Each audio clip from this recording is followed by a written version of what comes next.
Bueno, como les decía antes de grabar, 18 de julio, día muy particular, hicimos recién la mención de Lamia y la dedicación de esta clase, estas palabras de Torah, a la Neyama, a la memoria de las personas, de las 85 personas fallecidas, asesinadas en ese atentado.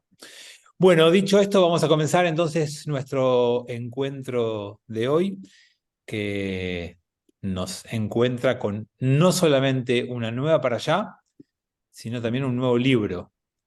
El Shabbat pasado terminamos la lectura del cuarto libro atrás, y ustedes saben que el nombre del libro y el nombre de la para allá coinciden. Siempre la primera, exactamente, muy bien. La primera para allá y el nombre del libro siempre es el mismo. Y la razón es que el libro se llama como empieza el libro y la para allá se llama como empieza la para allá. Entonces, obviamente, va a ser la misma la de comienzo y el nombre que reciba. Lo que es muy interesante es la gran diferencia entre el nombre en hebreo y el nombre en castellano de la para allá y del libro. En realidad, más del libro, pero lo vamos a tomar como sinónimo. En hebreo se llama Parashat Dvarim. Dvarim significa palabras. Viene de Medaber, si no me equivoco, que tal, son palabras que dijo Moshe, digamos, ¿no? Le exactamente, transmitió al pueblo de Israel. tal cual. En hebreo moderno, davar también puede ser cosa, pero la Torah es palabras, y el Advarim, estas son las palabras, y es el discurso de despedida de Moshe, del cual vamos a hablar en un ratito. Esto ocurrió 37 días antes de que Moshe muera. Y aparentemente esas palabras duraron todos esos días. Todo el libro de Dvarim es el discurso de despedida de Moshe, va a estar contado en primera persona, gran parte del libro. Bueno, es interesante, vamos a hablar un poquito de eso a lo largo de estas semanas. Pero empecemos con la diferencia con el nombre en castellano. ¿Cómo se llama este libro en castellano? Deuteronomio. ¿Y qué significa Deuteronomio? Segundo. Palabras. Palabras no significa palabras. Deutero es segundo, como dice Ernesto. Es en griego. ¿Perdón? Es en griego. Es en griego. ¿Y qué significa nomos? Conocimiento. No, conocimiento de Sofía. Ajá. ¿Qué es, Nombre. ¿Qué es Nombre. anomia? No, ¿qué es anomia? Fue sin normas. Muy bien. Nomos es norma. Nomos es normas o ley. Cuando hay anomia, es cuando estás en Argentina, por ejemplo. ¿No? Cuando no hay normas, cuando no hay ley, hay anomia. Entonces, deuteronomio es segunda vez o repetición de la ley. ¿Por qué se llama así el libro? Por dos razones. La primera razón es porque la ley con mayúscula, la ley, son los 10 mandamientos en la Torá. Los 10 mandamientos aparecen cuando fueron entregados en el segundo libro, Shmot, Éxodo, cuando salimos de Egipto. Bueno, acá Moshe antes de morirse nos va a repetir los 10 mandamientos. Por lo tanto, es la segunda vez de los mandamientos. Deuteronomio. Pero además, como esto es un discurso de despedida que da Moshe, repite muchas de las cosas que fueron pasando en los libros anteriores. Y al repetir muchas de las cosas que fueron pasando en los libros anteriores, también repite algunas de las leyes anteriores que ya vimos en los libros previos. Por lo tanto, por esas dos razones, el libro como título le pusieron Deuteronomio. Repetición, segunda vez de la ley. Entonces, ya con esto tenemos un primer pantallazo de por qué la Torá está para allá, o este libro se llama Dvarim en hebreo, y por qué se llama Deuteronomio en castellano. Ya tenemos esto y quiero empezar con el primer tema, que es fuerte, de los que quiero que hablemos hoy sobre esta para allá y sobre el libro en general, pero especialmente sobre esta para allá. Y es una palabra que no tiene buena prensa y que a alguna gente le escapa hablar, y creo que todos nosotros tenemos que charlar de esto. La palabra es envejecimiento. Epa, Y digo esto porque Moshe envejeció y empieza a hablar desde esa situación. Y Moshe envejeció porque llegó a la edad de varios de nosotros. Llegó a los 120 años. Por eso repetía. Pero bueno, Moshe llegó a una vejez plena. El texto va a decir que él va a llegar al final de su vida en los próximos libros, perdón, en las próximas parshiot, no acá, pero va a llegar con plenitud, con buena vista, con vigor, con entusiasmo. Tuvo una vida plena. Entonces, vamos a entender algunos de los mensajes de la Parashá y de la Torá respecto a envejecer bien. ¿Cómo hay que hacer para tener una buena vejez? Y si alguno tiene la receta, le pido que me la mande, así veo cómo hago. Pero bueno, hay una primer pista que quiero compartir con ustedes, que tiene que ver con un estudio que se hizo en Harvard durante 80 años. epa. Hubo encuestadores o investigadores de campo que se murieron durante el proceso y siguieron otros cuando ellos se murieron y fueron reemplazados, porque el estudio duró más que la vida laboral de los encuestadores o de los que hacían el trabajo de campo. Es un trabajo fantástico, se tomaron, si no recuerdo mal, algo así como 270, más o menos 269 alumnos de Harvard, y se siguió la vida de ellos durante 80 años. Y esto tuvo como lógica investigar la felicidad. ¿Cómo se hace para ser feliz?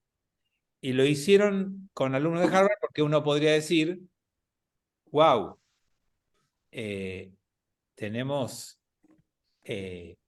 llegaste a Harvard, tenés la felicidad comprada, ya está, sos feliz. O sea, ¿qué más querés? Seguramente si lograste llegar allí y te entraste, te aceptaron y vas a estudiar en Harvard, después del Ambrot, no hay mejor institución. O sea, viene el Ambrot, Harvard, y obviamente que lo primero que descubrieron fue que después de un año más o menos de haber entrado, ya esa felicidad había desaparecido y el promedio de felicidad era igual que el resto de la sociedad. Por lo tanto, no estaba ahí el secreto de la vida y trataron de ir siguiendo, investigando a esta gente y haciéndoles preguntas y tratando de conocerlos en profundidad para determinar en algún momento cuáles son algunos de los secretos del envejecimiento y de hacerlo bien, hacerlo con felicidad y con plenitud. Yo les voy a compartir dos de las cosas que saqué de alguno de los libros que leí sobre esa investigación, que ahí en el chat vi que alguno me lo pidió la cita. Después les paso exactamente cómo se llama el libro, del cual no hay uno solo, hay varios publicados sobre este tema. Yo leí hace poco uno que después les paso. Esto de leer en un Kindle es un problema, no sé si ya se lo conté alguna vez. El Kindle es fantástico, es buenísimo, es genial para mí, por lo menos cada uno, pero no ves todo el tiempo el título del libro, porque el Kindle no funciona como libro, entonces no retenés los nombres de los libros. Y además, como estoy envejeciendo, tampoco. No, Tal Ben-Shahar es otro autor. No, Tal Ben-Shahar escribió varios libros sobre la felicidad, es un investigador israelí, también súper recomendable. Él tiene 2 o 3 libros escritos sobre la felicidad, esos tengo alguno incluso físico, si alguno quiere que le preste, pero no es el que hizo el estudio de Harvard del que estoy hablando ahora. Es un investigador israelí, Tal Ben-Shahar, que escribió sobre felicidad, que es otra cosa. Bueno, volviendo a este que les decía, uno de los tips que da este libro es que cuando tu vida activa física, cuando tu actividad central, profesional, laboral, la que llevaste a cabo durante tu vida, empieza a declinar, porque tus fuerzas, porque tu edad, porque llamamos algo llamado jubilación, o por lo que cada uno encuentre como que no está más activo en esa etapa de su vida porque las fuerzas no le dan, porque ahora hay chicos jóvenes que lo hacen más rápido, más barato, o por lo que fuera. Cuando No cita Alzheimer, no ¿Cómo? cita, no cita Alzheimer como un inconveniente. No, no, no. Actualmente sí. No, porque eso es cuando una enfermedad te impide hacer tu trabajo. Acá no hablamos de ninguna enfermedad. Estamos hablando del deterioro normal de cualquier persona que empieza su vida activa a los 20, a los 30 y tiene vigor, fuerza, energía, ganas, y a los 40 y sigue teniendo energía, fuerza, y en algún momento de los 60 eso empieza a declinar. En algún momento de la edad puede uno ganar otras virtudes, más sabiduría, más experiencia, puede tener otras, pero la fuerza física empieza a menguar y por eso se estableció hace unos años, que creo que hay que actualizarlo, una edad simbólica, podemos decir 65, ahí está. Uno de los libros acá lo están citando, es correcto.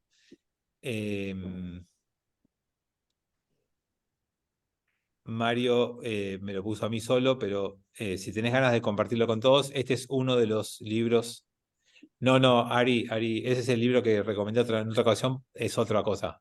From Strength to Strength es otro libro que tiene solamente en común esto de qué pasa cuando uno empieza a pasar los años. Pero el libro que Mario puso en mensaje directo a mí, si tienes ganas de replicarlo a todos, ahí lo replico a todos, gracias Mario. Ahí van a encontrar uno de los libros, yo después les voy a pasar otro. Entonces les decía que cuando esto empieza a pasar, cuando uno deja de tener esta fortaleza, esta posibilidad, tiene que encontrar algo con que reemplazarlo. Y descubrieron que uno de esos ítems es la transmisión y formación a la próxima generación. Cuando vos ya no tenés el ímpetu, la energía y te pones como prioridad destacarte profesionalmente, crecer en tu empresa, sacar nuevos productos, ganar el mercado, ascender en donde estás trabajando, sacar una nueva línea, abrir una nueva startup, no sé, póngale el título que cada uno quiera en lo que encuentra en su negocio, en un momento ya está, no tenés más ganas de seguir abriendo sucursales o de querer escalar posiciones o de pasar más horas en el negocio para ver si vendes un poquito más.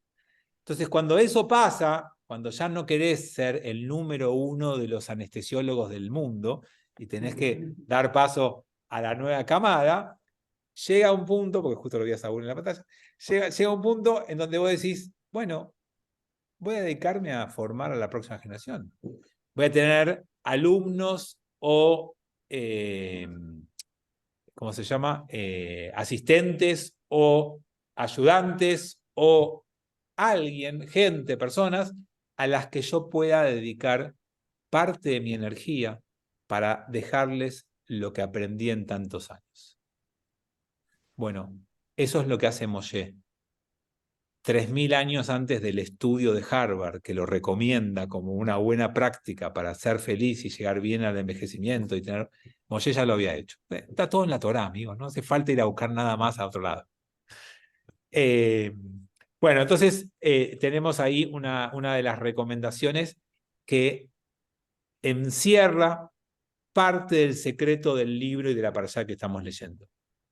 Moshe está obsesionado con esto y en todo su discurso de despedida va a poner sobre la mesa su preocupación con lo que va a ser la próxima generación y quiere que aprendan y que hayan entendido y que no cometan los mismos errores y que les sirva la experiencia previa y que él pueda sentir que les dejó una marca, una huella y que lo van a recordar y que van a aplicar sus enseñanzas y que eso que él está haciendo ahora es un esfuerzo que va a dar frutos porque va a ayudar a la próxima generación. Todo eso te resignifica la vida y te llena de plenitud y de energía y cuando sentís que ya no tenías más ganas de volver a levantarte para hacer lo mismo que hiciste los últimos 40 años, de pronto aparece algo que te motiva nuevamente porque te da la posibilidad de hacer algo nuevo que solamente después de haber tenido tanta experiencia podés hacer, antes no podías hacer,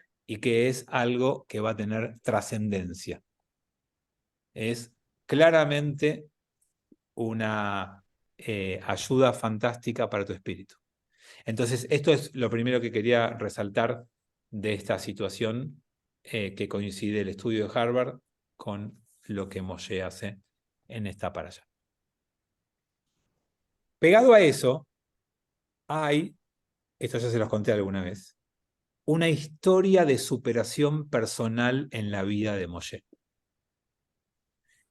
Moshe se para acá y hace un tremendo discurso.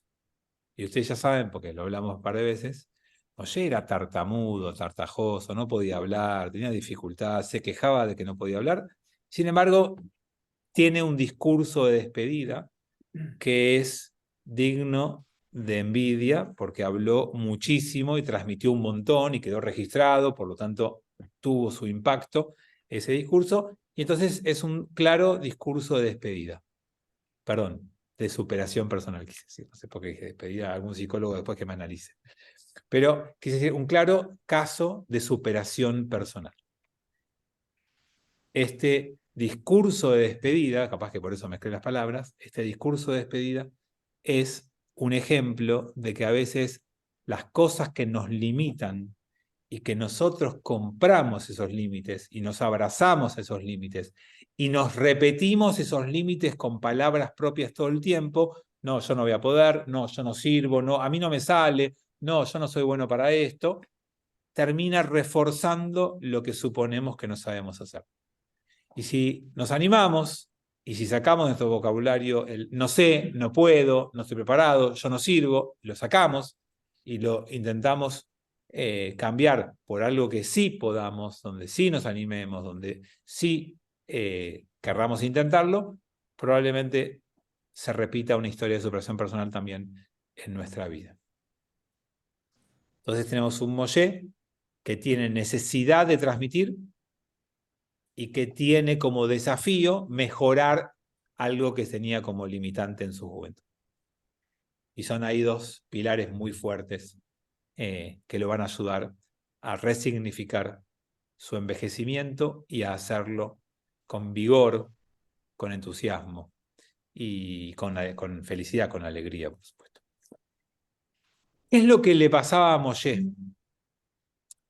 Quizás mucho de lo que nos pasa a nosotros, ¿no? ¿Alguna vez dijiste, qué va a pasar si yo no estoy? ¿O qué va a pasar cuando yo no esté? Y esa idea o frase que a veces uno empieza en algún momento a preguntarse, cuando tenemos 30, ni te lo preguntás. A los 30 no te preguntás qué va a pasar el día que yo no esté. Pero cuando pasás los 30, como la mayoría de nosotros, que ya pasamos los 30, llega un momento donde sí te lo preguntas. Y antes de ir a esa pregunta de fondo, sepan que nos hacemos la misma pregunta con cosas mucho más chiquitas. O nunca te preguntaste, si yo no voy a trabajar, ¿qué va a pasar en el trabajo? Nadie va a trabajar, va a ser un desastre. Si yo no estoy, no se vende. Si yo no estoy, no se produce. Si yo no estoy, nadie sabe hacer lo que yo sé hacer. Yo no estoy. Somos todos imprescindibles.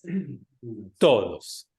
Todos. Igual que Tablada. Está lleno de imprescindibles. O sea, lamentablemente tenemos esa visión de que solamente nosotros podemos hacer. ¿Y qué va a pasar cuando no estemos? ¿Y qué va a pasar si no vamos? O si nos tomamos un día o una semana, o nos vamos de vacaciones de invierno, como tendríamos que haber hecho esta semana.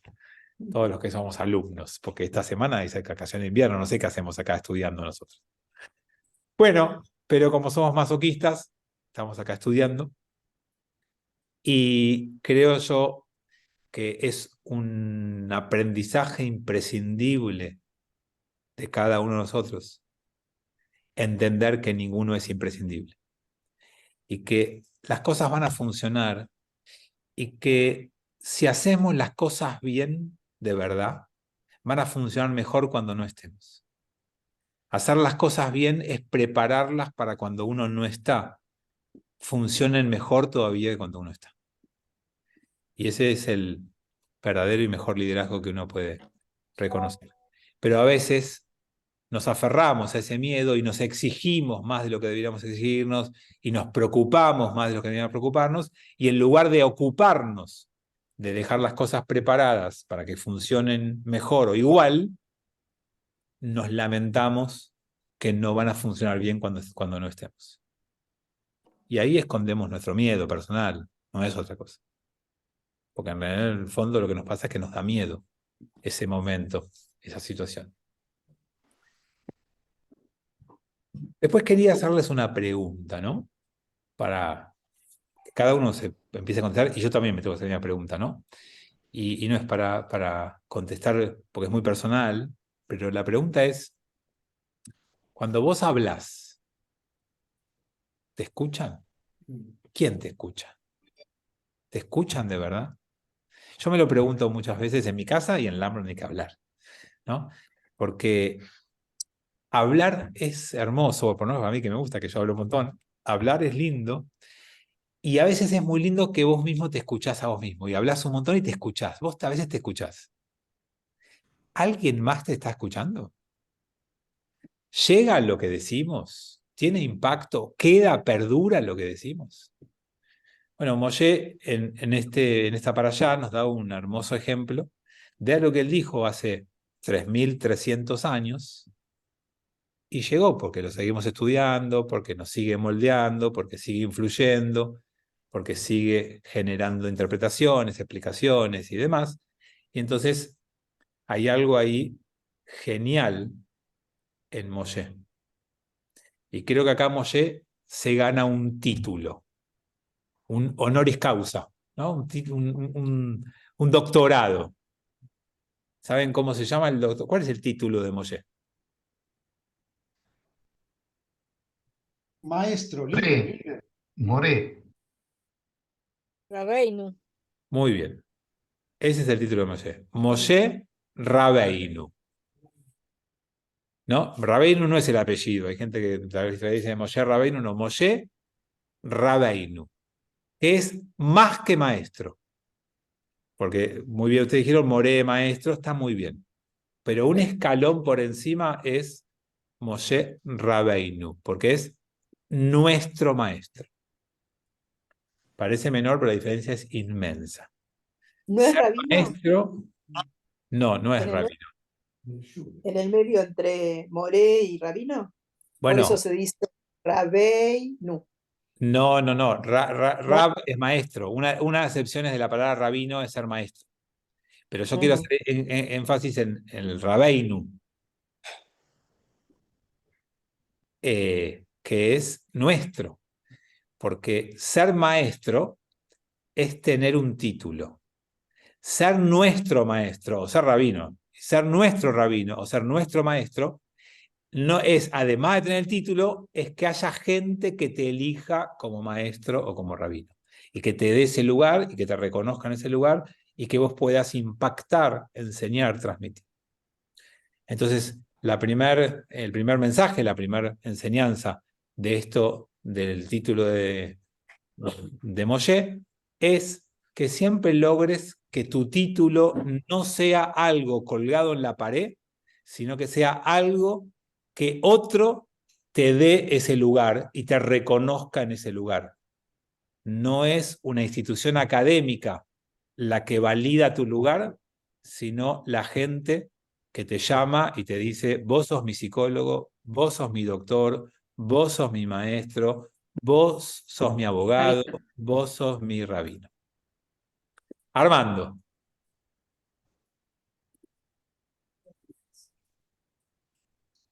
El apellido Moreno, ¿viene de la palabra Moreinu? Hay un investigador que después cambió su vida, que se llama Mario Sabán, que en los primeros años de su vida investigaba quién era judío y investigaba todos los apellidos, y después se volvió un gran maestro de cábala y súper recomendable. Es un tremendo cabalista que vive en España y que publicó varios libros, se llama Mario Sabán. Él dice que Mariano Moreno es un judío marrano y que viene de Moreinu. Pero no te lo puedo aseverar 100%, Armando, es una hipótesis que sostenía en ese momento él, y no tengo la forma de saber si es absolutamente cierta o no. Me gusta pensar que sí. pero no lo sé. Claudio, ¿Podemos decirte Fabián Rabeinu? sería un No honor, me encantaría. Fabián, Sos nuestro maestro. Fabián, Sí, Armando. porque la esposa de Mariano Moreno se llamaba Guadalupe Cuenca. Cuenca es un apellido muy sefaradí. Sí, sí, por eso hay indicios que lo podrían indicar, pero no tengo, yo no conozco confirmación de esa hipótesis, ni tampoco refutación. No lo sé, no lo sé. Okay. Bueno, obviamente que es el sueño de cada uno, bueno, por lo menos el mío, digamos, lograr esto, que es algo que no se logra, se tiene que ir logrando, sosteniendo, manteniendo. Esto dura lo que dura un encuentro, un día, después hay que renovar permanentemente, es un trabajo que no se termina nunca. Pero quiero algo más que me encanta de este ejemplo, ¿no? De Moshe Rabbeinu. Generalmente, cuando vos lees la tarjetita de presentación de cualquier persona, vas a encontrar que el título antecede al nombre. Doctor, profesor, licenciado, ingeniero, ¿sí?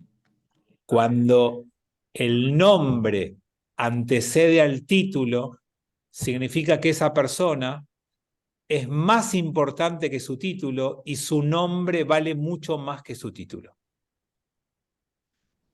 Por lo tanto, es un ejemplo Moshe que no solamente se transformó en un educador y no solamente que la gente lo reconoció en ese rol y le dio el título, sino que al título le antepuso el nombre porque Moshe era más importante todavía que Rabbeinu. El nombre, la persona. Y ese es el principal desafío de nuestra vida. Acuérdense que hay una Mishnah que dice que hay 3 coronas en la vida. La del sacerdocio, la de la sabiduría, la de la realeza, pero que la corona que está por encima de todos es la corona del Shem Tov, del buen nombre. Nada está por encima de eso. Así que Moshe tuvo la corona del buen nombre, tuvo la de ser maestro, y eso es un ejemplo hermoso. Acá Ari nos agrega como Abraham Avinu, tal cual. Abraham Avinu tuvo el nombre antes que su título, y el título de Abraham también es tremendo, que es nuestro padre, nuestro patriarca, ¿no? Darle ese lugar también es fantástico. Eva dice, Mario Sabán escribió que la mayoría de los apellidos argentinos tienen raíces judías, correcto, para él casi todos eran marranos. Perdón, ¿alguien dijo algo y no escuché? Sí. María. ¿Cómo dijiste? Shektom, ¿cómo pronunciaste? Shem Tov. Shem Tov. Buen nombre. Shem, nombre, Tov. Bueno. Bien, entonces, dicho esto de Moshe Rabbeinu, quiero contarles también otro de los versículos que empieza la parashá y habla de una esencia judía muy fuerte. Resulta que Moshe está hablando antes de cruzar el Jardín. Entonces el texto, cuando comienza la parashá, dice Be'ever a Jardín, ¿no? Como a orillas del Jardín, está ahí en el límite con la tierra de Israel de aquel momento, antes de cruzarla, y con el Jordán, el río Jordán como límite. Dice Be'eretz Moab, en la tierra de Moab, que era el nombre de donde conquistamos esta tierra que estaba del otro lado, el pueblo que estaba ahí se llamaban los moabitas. Y el texto dice, Oil Moshe, y empezó Moshe, inició Moshe, Be'er et Torah Azot. La palabra ver, la dejamos un ratito. Algo empezó a hacer Moshe con esta Torah. Entonces la gran pregunta es, ¿qué es ver? Ver es una palabra que aparece muy poquitas veces en la Torah, creo que una vez más en la Torah y una vez en toda la Biblia. O sea, es una palabra muy extraña en este contexto, en este sentido. Sí aparece en otro contexto. ¿Alguien sabe qué es ver en hebreo? ¿Cómo? ¿Alguien dijo algo? No pero sé, pero hay una ciudad, Beersheba, ¿tiene algo que ver? Sí, tal cual. ¿Qué es Beersheba? Aljibe. Alguien lo dijo ahí, muy bien. Aljibe, pozo. Beer es Aljibe. pozo. No. Pozo de agua. Ah, Ari, gracias. Pozo de agua. Beersheba es porque construyeron 7 pozos de agua. Y por eso le pusieron Beersheba. Entonces, la palabra Beer es pozo de agua, pero acá se usa en el contexto de interpretar, de explicar. Y yo quiero decir a ustedes que nosotros no somos el pueblo del libro. Somos el pueblo de la interpretación del libro. Lo que nos caracteriza no es que tenemos un libro, sino que estudiamos e interpretamos de una y otra manera el mismo texto año tras año, generación tras generación, en todos los países, en todas las lenguas del mundo. Eso es lo judío, no el libro. Y ver como pozo es un símbolo fantástico. Porque el pozo de agua, para que vos lo puedas tener, tenés que trabajar en profundidad, si no, no sale agua. En la superficie no encontrás agua. Para encontrar agua tenés que ir profundo. Y el texto de la Torá es un texto para no quedarte nunca en la superficie, porque no sacás nada de la superficie. Tenés que ir profundo. Ahora, cuando llegás profundo y sacás, eso es vida, como el agua. Es fuente de vida. Etz Haim I. Es árbol de vida para los que se acogen a ella, para los que se aferran a ella, para los que toman. Etz Haim I, la Mahasikim, los que agarran Hazak fuerte, va a ella. Entonces, la palabra ver, que es interpretar, que es buscar la respuesta, es la gran tarea de cada uno de nosotros. La Torá es simplemente la base para que vos hagas el trabajo profundo. Y de eso se trata nuestro pueblo. Y eso lo plantea acá Moshe de entrada en uno de sus primeros mensajes de retiro, de mensaje de despedida. Bueno, lo otro que vamos a ver en toda esta para allá es que dentro de este discurso, esta despedida y lo que hace Moshe, hace una evaluación. Es como si, no sé si lo hicieron ustedes, después de una jornada, hacen evaluación y cierre. Nosotros la semana que viene nos vamos a ir de Mahané con los chicos. Termina el Mahané y hacemos una evaluación y un cierre. Hacemos un cierre de Mahané y evaluamos. Yo no sé si ustedes hacen eso en la vida, pero hay que hacerlo. O sea, terminás unas vacaciones y se juntan los que fueron juntos y hablan un poquito, che, estuvo bueno, nos gustó, qué fue lo mejor, qué fue lo peor, qué queremos repetir, qué no. Evaluar, cerrar, es genial. Muchas veces familias no hablan de las cosas que le pasan juntos. No tengo ganas, no hablé. Y hay que poner en palabras, hay que poder cerrar, como acá escribe, no sé si Claudio o Mónica, hay que hacer un balance, ¿no? Como hacemos cada año. Se acerca Rosh Hashanah y haces un cierre del año. Y en el cierre evaluás un poco lo bueno. Bueno, Moshe hace exactamente eso en esta para allá y sigue en todo el libro, pero en esta para allá también.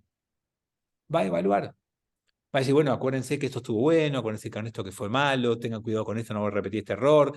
Va repasando cosas buenas y cosas malas que fueron apareciendo en el relato. Y entonces en esta evaluación quiero hacer referencia a un tema importante que aparece mucho en esta para allá y en todo el libro. Hay 2 palabras que se repiten mucho. Una es la palabra tzedek y la otra es la palabra mishpat. Tzedek u mishpat. Tzedek es justicia y mishpat es juicio. Así que estamos ahí en la misma idea, el mismo origen. Para que tengan una idea, la palabra tzedek se repite como 18 veces en este libro y la palabra mishpat se repite 48 veces. O sea, 18, 48, una cantidad enorme de veces que aparece la idea de justicia en este libro, en esta para allá. Y que nosotros hoy, 18 de julio, estemos leyendo esta para allá y estudiando la repetición de la palabra tzedek umishpat, justicia y juicio, no es casual, como nada es casual en la vida. Ahora, independientemente de este fantástico vínculo que a veces a mí me sorprende y me conmueve y me hace vibrar, quiero hacerles una pregunta. ¿Vieron que hay algunas profesiones que son típicas judías o que encontramos muchos judíos en esas profesiones? Por ejemplo, agarra psicoanalista, bueno, Moel,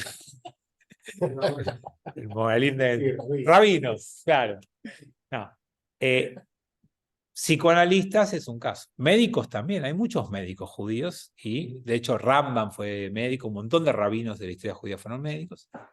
Pero hay una profesión, hay sastres judíos, hay desastres judíos, de los dos, y hay una profesión que se repite mucho, que hay muchos judíos, que eso no sé si es bueno o malo, pero mucho, que es abogado. Está lleno de abogados judíos. Y hay muchos muy buenos, y de los otros también. Hay de los dos. Y acá en el Zoom tenemos alguno que otro, ¿no? Tenemos a uno que está sin cámara ahí presente. Tenemos a Cari presente, que es abogada. ¿Hay alguno más? Claro, es verdad, Silvia también es abogada. Bueno, escribana abogada. ¿Está Susana ahí? No, Lili es abogada, ¿no? Susana es escribana. Lili es abogada. Bueno, tenemos varios. O sea que si alguno me hace juicio de mala praxis, defiéndanme. Pero Empezamos multitud. vamos a empezar a tirar unos tips de quizás por qué hay tantos abogados judíos, si es que hay algún vínculo entre la Torá y la abogacía, ¿no? Yo quiero decirles, acá tenemos un abogado. Yo quiero decirles que hasta que el judaísmo irrumpió y apareció en la historia de la humanidad, Dios era sinónimo de poder, poder absoluto, poder descomunal, poder feroz, de todo tipo, pero poder. Si ustedes leen cualquier relato mitológico antiguo, cualquier abordaje religioso de la antigüedad, Dios era sinónimo absoluto de poder.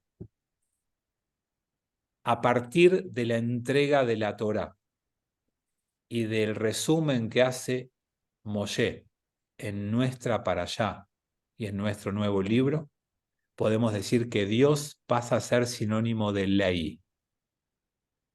Y de hecho, una de las acepciones de la palabra Torá es ley. La otra es enseñanza. Pero una acepción es ley.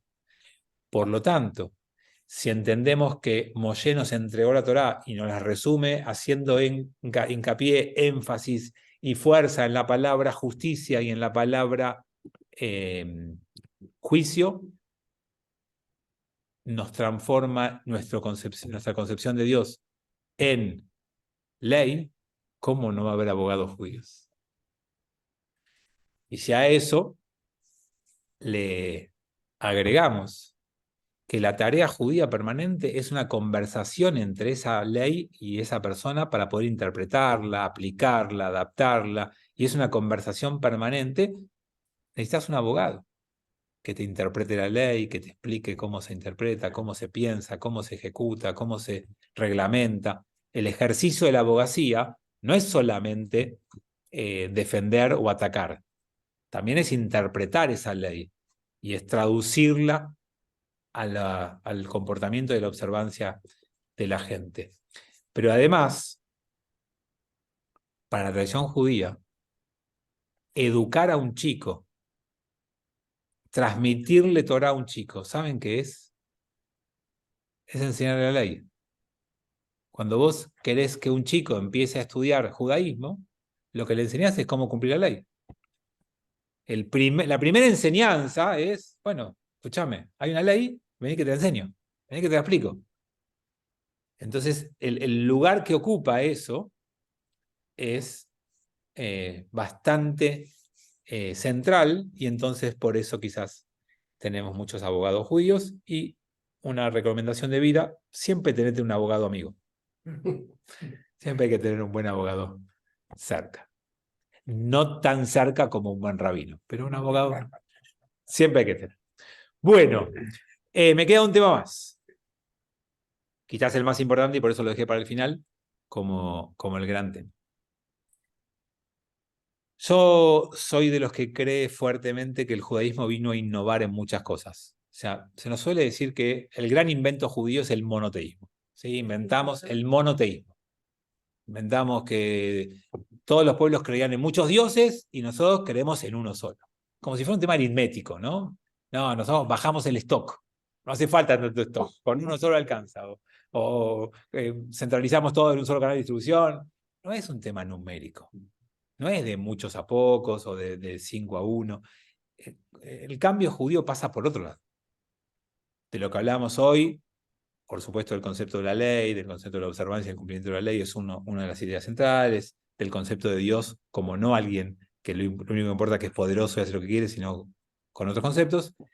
Pero me parece que una de las novedades judías más importantes nacen en la Torá y se repiten en nuestra parashá.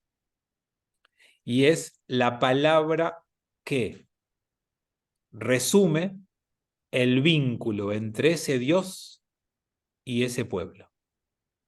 No es la cantidad de dioses o la reducción a un solo Dios, sino que es el vínculo que te une a ese Dios. Que si tuvieran que decir... Lo podés repetir, no, porque es denso. Sí, pero ya no lo puedo repetir porque no sé qué dije. Sí, pero yo no lo subo a entender tampoco. Lo que dije es que favor. lo que dije es que hay una palabra que resume el vínculo entre ese Dios y su pueblo, que no tiene que ver con reducir la cantidad de dioses a uno solo, y no es un tema aritmético, sino que es establecer un vínculo particular y determinado entre ese Dios y el pueblo, que en la antigüedad era de dominación, de vasallaje, de arbitrariedad, de capricho. Lean cualquier mito y van a ver que está ahí presente todo eso que acabo de decir. Y el pueblo judío, si tuviera que resumirlo en una palabra, ¿cuál es la palabra que resume el vínculo entre Dios y su pueblo? La Torá. La Torá Pacto. no es un Pacto. vínculo. Muy bien, Armando. Pacto. La palabra es ¿Puede brit. ser alianza? Bueno, pacto es parecido a la palabra alianza. Lo que pasa es que en la Argentina la palabra alianza no tiene buena prensa después de lo que nos pasó. Así que hablemos de brit. Somos el pueblo del pacto. Exactamente. La palabra eso que brit. define es brit, pacto. Y entonces les quiero decir que en nuestra parashá lo que hay es una necesidad brutal de Moshe a que vuelvan a hacer un pacto con Dios. Entonces la pregunta es, ¿por qué? Si ya lo habían hecho el pacto. Si el pacto, el momento de pacto de la Torá, el momento central, si ustedes tienen que decir, hagamos que Hollywood filme una escena que resuma lo más importante de la Torá, es la escena de la entrega de la Torá. Y esa es la escena del gran Brit, el gran pacto. O sea, la entrega de la Torá es el momento fundacional central de la Torá, en mi opinión. Ahí tenés la entrega de los 10 mandamientos, tenés el pueblo aceptando. Ahí hay un pacto, ahora vamos a ver un poquito qué implica un pacto. ¿Por qué Moshe quiere hacer otro? Si ya se hizo. Si quieren uno anterior, tienen a Abraham con el Brit Milá en su cuerpo, pactando él y su generación siguiente, ¿no? Y ahí nos abrochó a todos. Todos tenemos que hacer el Brit Milá porque Abraham empezó el pacto y hasta ahora seguimos haciéndolo.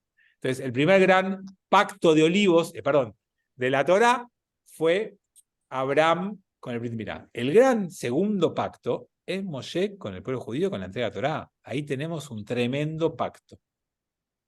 ¿Y por qué quiere hacer otro ahora Moshe? Porque ahora va a entrar a la tierra de Israel. Porque le Va a está cruzar hablando a a la Israel. nueva generación. Bueno, ¿No será que quiere una reconfirmación con los tantos ejemplos que tenemos de apartamiento de la Torá? Bueno, los tres tienen un poco de razón y bastante Porque, razón. perdón, una pregunta, porque estaba en el desierto y esa situación iba a cambiar con una nueva generación que iba a entrar a la tierra de Israel. Tal cual, los tres tienen bastante razón. Están en un momento bisagra, estamos en un momento bisagra. Hay un cambio. Primero, la generación que pactó en la entrega de Torah se murió entera. No queda nadie. Entonces lo que dijo Lili es perfecto. Está frente a la nueva generación, la de Pepsi, la nueva generación. Todos nacieron en el desierto post entrega de Torah. Entonces tenemos que encontrar un nuevo compromiso de la nueva generación. Pero además, lo que dice Julio es cierto. Ahora va a cambiar la realidad. En el desierto, Dios está presente, los cubre con la nube, los cubre con la columna de fuego, les tira maná, lluvia de hamburguesas. Digamos, hay toda una situación que está bastante controlada. Ahora van a entrar a una tierra y tienen que hacerse cargo, tienen que construir un país, tienen que armar instituciones, tienen que armar fronteras. Bueno, hay un cambio fenomenal, entonces hagamos un pacto para enfrentar ese cambio. Y lo que dice Claudio también es cierto, porque cuando Moshe mira para atrás y ve, después del pacto del Sinaí hasta acá, ¿cómo le fue? Y bastantes macanas nos mandamos. Hubo Además, varios. no, lo que también quería agregar es que deja de ser transformarse de un pueblo nómade a un pueblo establecido en una tierra ya determinada, ¿no es cierto? Bueno, eso es parte de lo que hablábamos del cambio de Sí. realidad, tal cual, sí. Entonces, hay un pasado que es heavy y que muestra mucha transgresión y que muestra que es necesario. Ahora, entonces, con esto quiero cerrar, pero no me quiero quedar en la Torá vista en perspectiva, sino en hoy, tu vida. Cada tanto, uno tiene que hacer lo mismo con sus seres queridos. Nosotros vivimos en el modelo del pacto y una familia es un pacto. Y una familia que tiene un pacto de convivencia, de compartir, de cuidarse mutuamente, de ser respetuosos, de ser fieles, de ser generosos, de estar presente, de no dejar nunca al otro solo, y millones de cosas más que podríamos decir. Ese pacto, algunos dicen, no, como un par de veces me fallaste, no quiero saber más nada con vos. No, no tires tan rápido, no abandones tan rápido. Después de todos los errores del desierto, Moshe volvió a hacer un pacto con el pueblo. Hay que saber perdonar, hay que poder olvidar, hay que dar una nueva oportunidad. Es imprescindible seguir trabajando para que el pacto perdure. Pero se puede cambiar, los pactos se cambian. Si uno, por ejemplo, el divorcio existe en el pueblo judío porque hay veces que no hay manera de que esto, pero no puede ser, bueno, mira, como 2 veces me fallaste, no quiero saber más nada con vos, no quiero. Uno puede repactar y puede cambiar cosas, pero lo que no debería hacer uno es, porque un par de veces uno no estuvo a la altura, no quiero, no existe más el pacto con vos. Uno tiene que aprender que nadie es perfecto y que hay que aprender a perdonar errores. Y lo otro que un segundo. Lo otro que hay que aprender fuertemente cuando miramos este modelo es que la familia no se construye por imposición, ni por autoridad, ni por poder. No tiene que ver con que manejas los recursos. No tiene que ver con que sos el dueño. Tiene que ver con que estableces con otros un acuerdo de vida en donde las partes son responsables, con derechos y con obligaciones. No hay de un solo lado. Los modelos de familia donde hay un patriarca que está por encima de la ley que el resto debe cumplir, no son nuestros. Nosotros construimos modelos de convivencia donde lo que es ley es para todos, no solamente para los débiles de la familia. No es solamente la ley para los hijos, o para los cónyuges, o para los. Es para todos. Y eso es clave para que haya justicia en el pacto. María. Sí, ¿se podría llegar a decir que el pacto puede estar dado en 3 niveles? Es decir, personal con Dios, con el otro, es decir, con el de al lado, el prójimo, el otro o los otros, y a nivel del pueblo con Dios. Sí, pero también hay un pacto con el mundo, con la naturaleza que hay que cuidar y que también hay que proteger. No, Sí, no son bueno, los únicos. el otro y los otros, sí. Sí. No, pero uno es el otro Y el es mundo. personal. Está bien. Pero sí, tiene varias dimensiones. El Shabbat lo resume en 4, con vos y con Dios, con vos y vos mismo, con vos y el otro, y con vos y la naturaleza. O sea, ahí podés hablar de 4. Y hay otro de los triángulos invertidos, que lo hace Franz Rosenzweig, que dice Torah, pueblo y Dios, y revelación, redención, y uno más que ahora no me acuerdo. Digamos. Hay varios juegos con el 3, con el 4. Sí, se puede hacer varias combinaciones.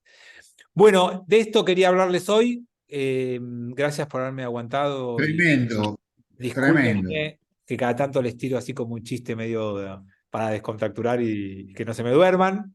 Pero nada, las ganas de que sigan acá conectados. Nos vemos el martes que viene o el sábado. Buena semana, cuídense.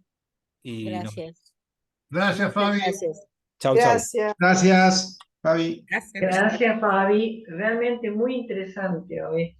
Bueno, siempre. Sí, siempre.